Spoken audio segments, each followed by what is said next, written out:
Ahoy, hoy, ahoy, hoy, hoy, hoy, ahoy, the lovers. Anyway, welcome to the Battle Barrow and a Pirates of Mystara Waffle recap session.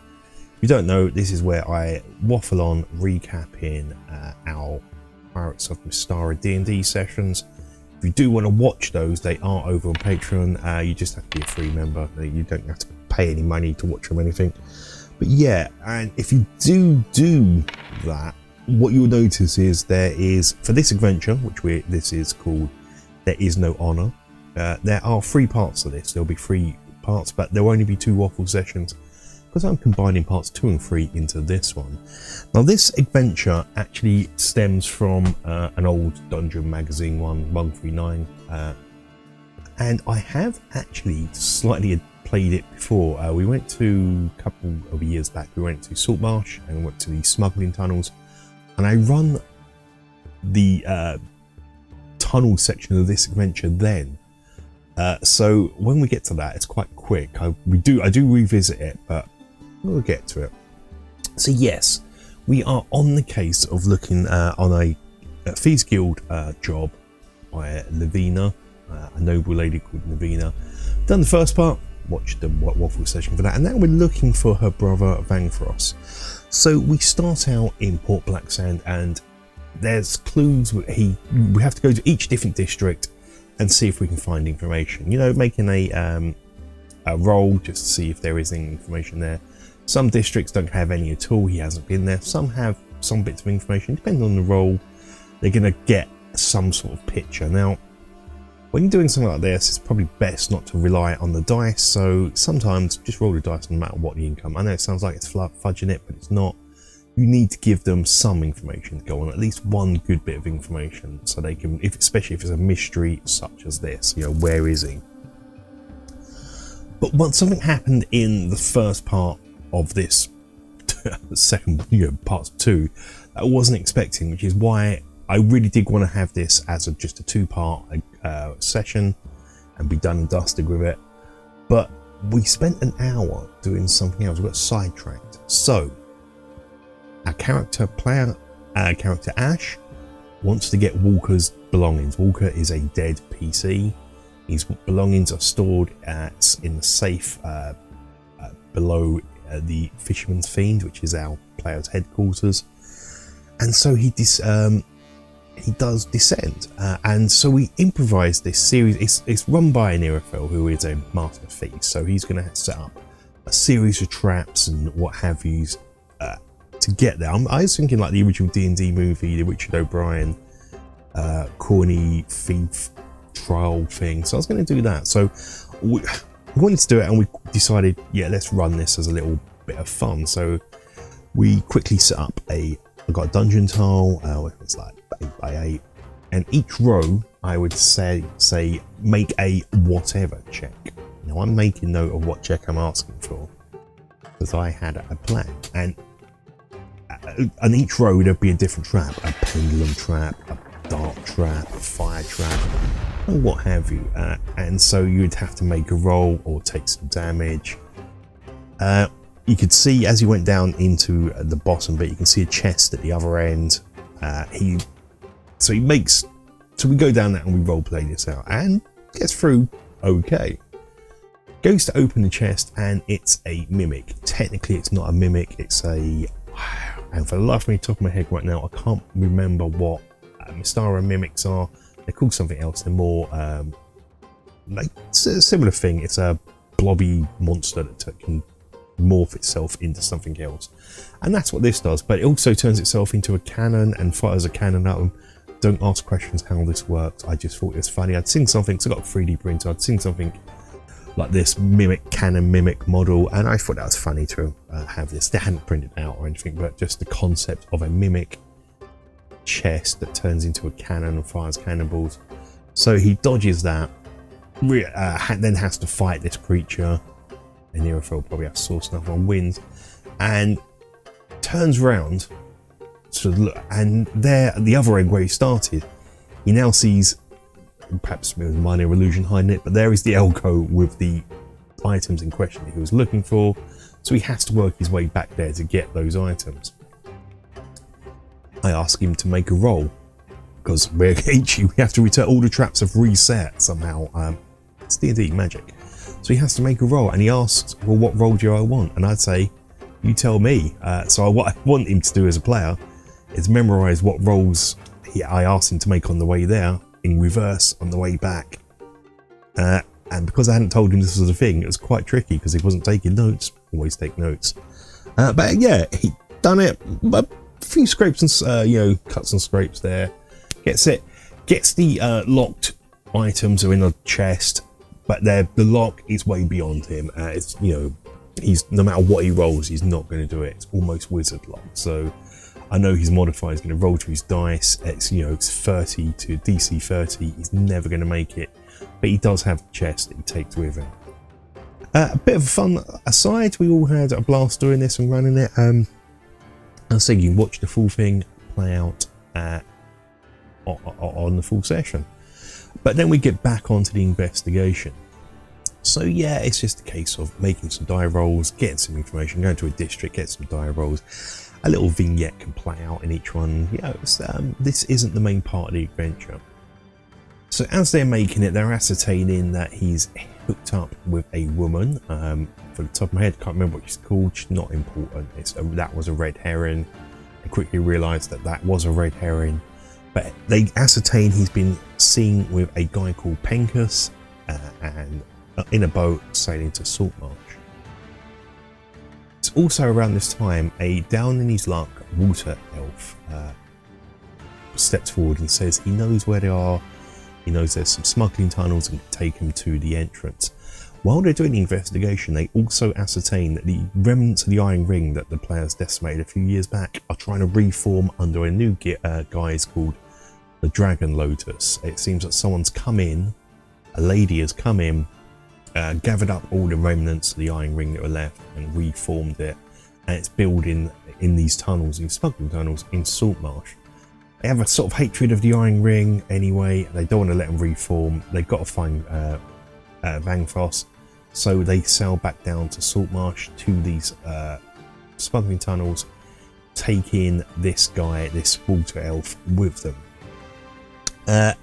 He takes him straight there. It's like if it wasn't for him, because there was a chance they would have met him depending on how they did in the investigation. So they would have then had to search. They would have known there was tunnels with what they've gathered the information, but they wouldn't know exactly where they were. So with him, there's no checks made. He takes them straight there. It's a little 5-foot hole that drops 30 foot into the tunnels. They climb down with him, but then from the top they hear a laughter, look up, and they see Vangfrost, the guy they're looking for. He kills Pencus, not Pencus, the water elf they're with. And Nerifel gets a little hand crossbow out and tries to fire a bolt at him. It does quite well, but gets him in the leg somehow. D&D, don't know how it works, but yeah, shoots him in the leg. With that, Vangfrost releases a trap where loads of rubble just comes crashing down onto the top, and so they are sealed in. Now this is a bit of an adventure where you would run the smuggling tunnels. As I said, I'd already run this sort of before. I'd already adapted it before. So I made the players enter and then get them to make a history check for their jog their memory and sort of let them know, wait, you've been in these tunnels, you set them up, you've decimated everything in here. They find the corpse of Pencus again, and he has a note that basically says that, Vangfrost hangs out in the Taxidermist Guild on the outskirts of Saltmarsh, and that Vangfrost betrayed him and led Pencus to his death, and asks that whoever reads this to get revenge on the players.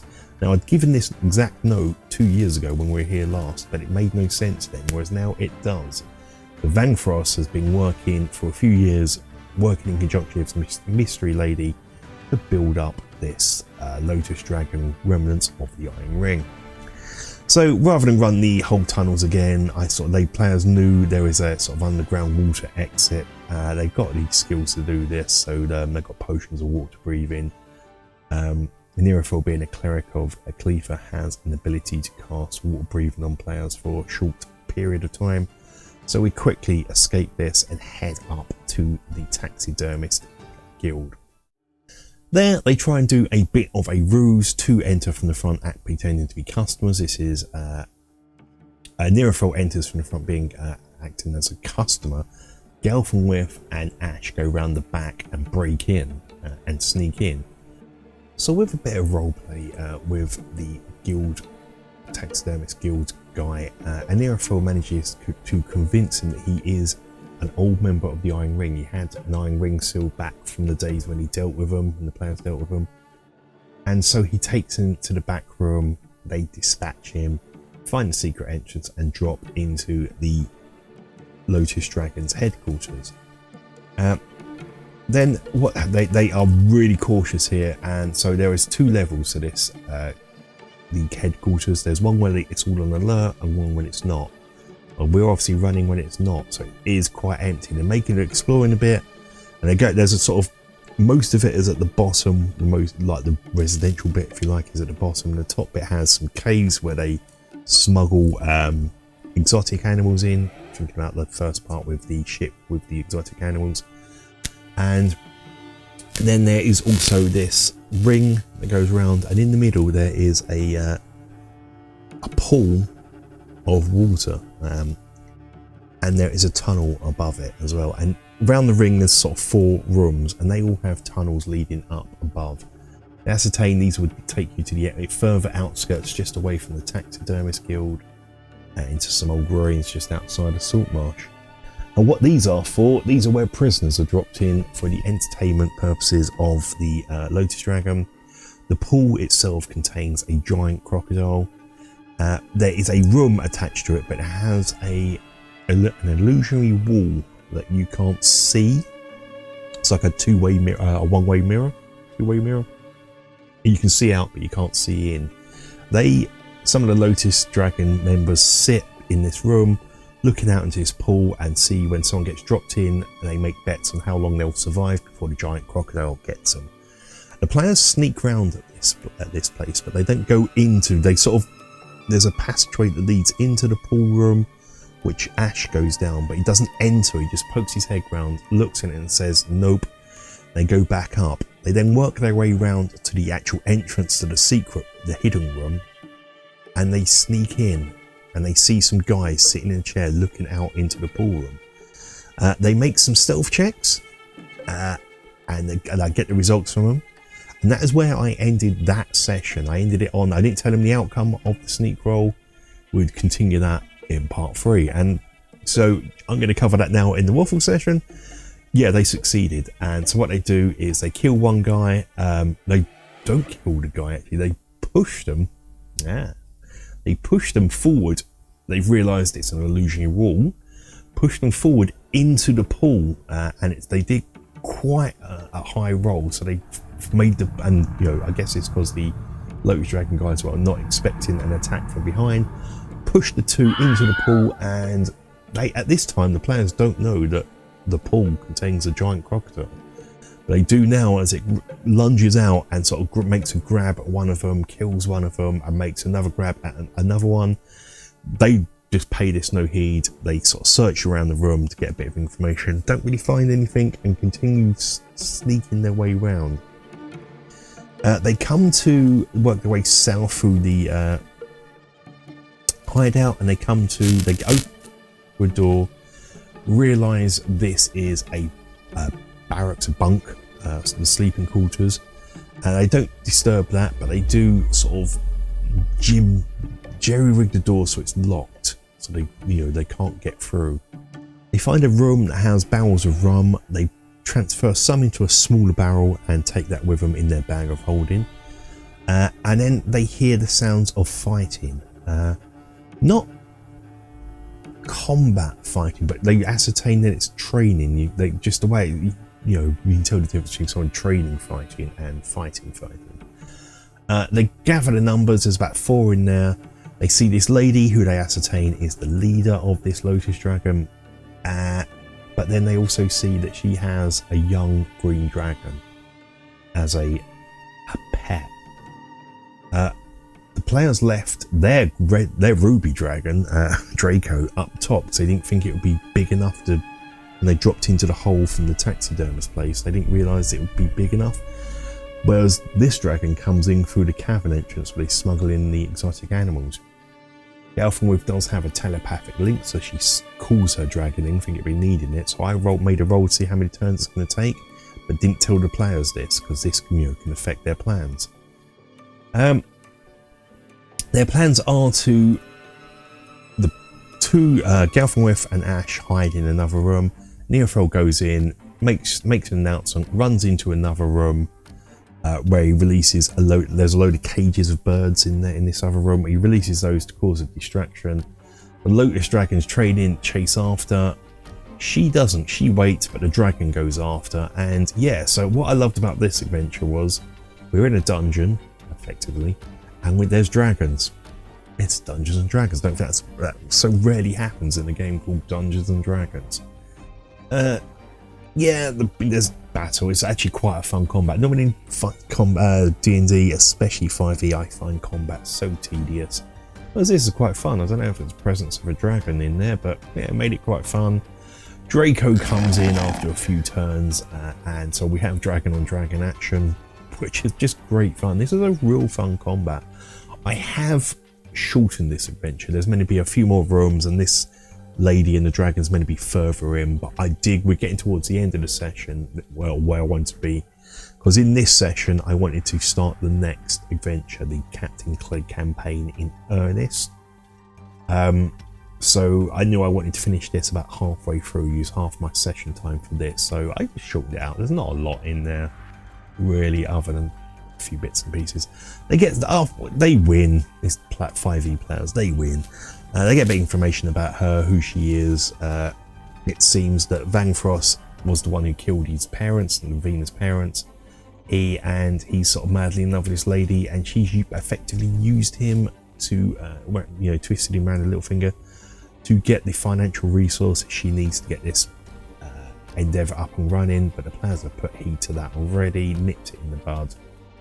As I said, this adventure, I might dip back to it in the future, I don't know, but it was just a stopping gap to allow me to write the Captain Clegg campaign, or at least not write the campaign, so I'm not writing the campaign. It all depends on the players' actions, one adventure at a time, as it were. But at least to get ahead of what I wanted the Captain Clegg campaign to be. I'll probably do a video of that on Patreon, and I will cover the topics about it in the next Waffle session, where we start the Captain Clegg campaign. But let's just say he's a big undead that's going to become an immortal pretty shortly. He's almost unstoppable, unkillable as it is. Yeah, good fun. But I think that's where we'll leave this Waffle session. It's just a little stopping gap. It's a fun adventure that served its purpose. It's nautical themed. It's part, if you're interested in it, check it out. It's part of something called the Savage Tide, which is part of a bigger sort of adventure. It's part of a series of 12 adventures, I believe, that lead the players into the abyss. I might dip into some of the others and steal bits from it. There's also a Pathfinder, similar thing, Pathfinder. Dipping into that as well. But yeah, that's it for this Waffle session. Check out the full Let's Play on Patreon. It's good fun. Yeah, till the next one, guys. Stay safe, take care. Bye bye bye.